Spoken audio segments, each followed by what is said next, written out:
ये कहानी है लखनऊ की महिला नटवर लाल की, जिसने ठगी की दुनिया में अपनी एक अलग पहचान बनाई।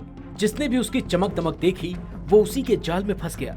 एक ऐसा जाल जिसे बुना था रश्मि सिंह ने, जिसने खुद को एक IAS अधिकारी की पत्नी बताकर कई महिलाओं की मेहनत की कमाई हड़प ली। आलीशान कोठी, महंगी गाड़ियां और एक हाई प्रोफाइल लाइफस्टाइल, ये थी रश्मि सिंह की पहचान। अपनी लाइफस्टाइल के जरिए उसने शुरुआत की थी एक किटी पार्टी से, जो धीरे धीरे महिलाओं को अपने जाल में फंसाने का हथियार बन गई। खुद को एक IAS अधिकारी की पत्नी बताकर रश्मि ने अमीर घर की महिलाओं से दोस्ती की, उन्हें अपने घर पर बुलाया, पार्टी दी और फिर उसी रिश्ते का फायदा उठाकर ठगी शुरू की।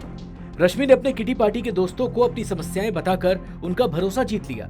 उसने कहा कि उसके पति जो IAS अधिकारी हैं वो उससे बुरा व्यवहार करते हैं और बच्चों की फीस तक नहीं भर पा रहे हैं।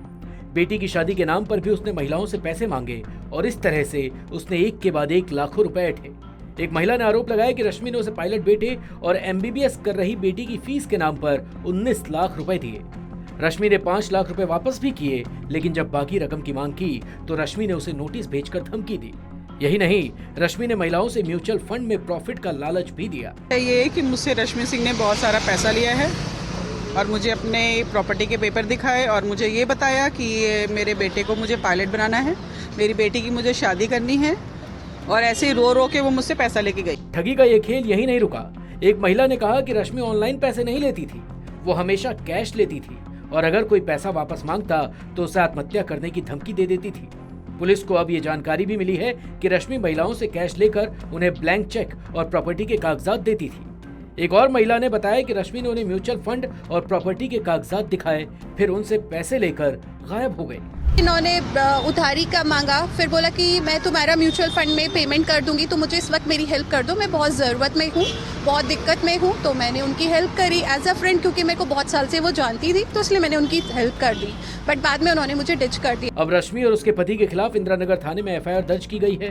पुलिस जांच में ये भी सामने आया है कि रश्मि सिंह के पास इंदिरानगर के बाल विहार कॉलोनी में एक आलीशान कोठी है, जिसके चारों ओर CCTV कैमरे लगे हैं और गैराज में 5 महंगी गाड़ियां हैं।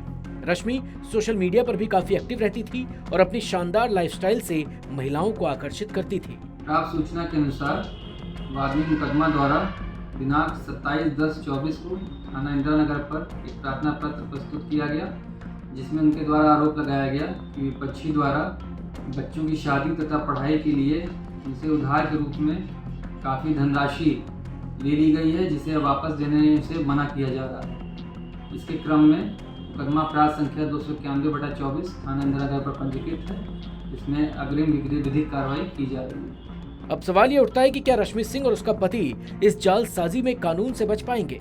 पुलिस की जांच जारी है। एक महिला जो खुद को चतुर और मास्टरमाइंड मानती थी, क्या अब कानून के शिकंजे से बच पाएगी? कमेंट करके जरूर बताएं।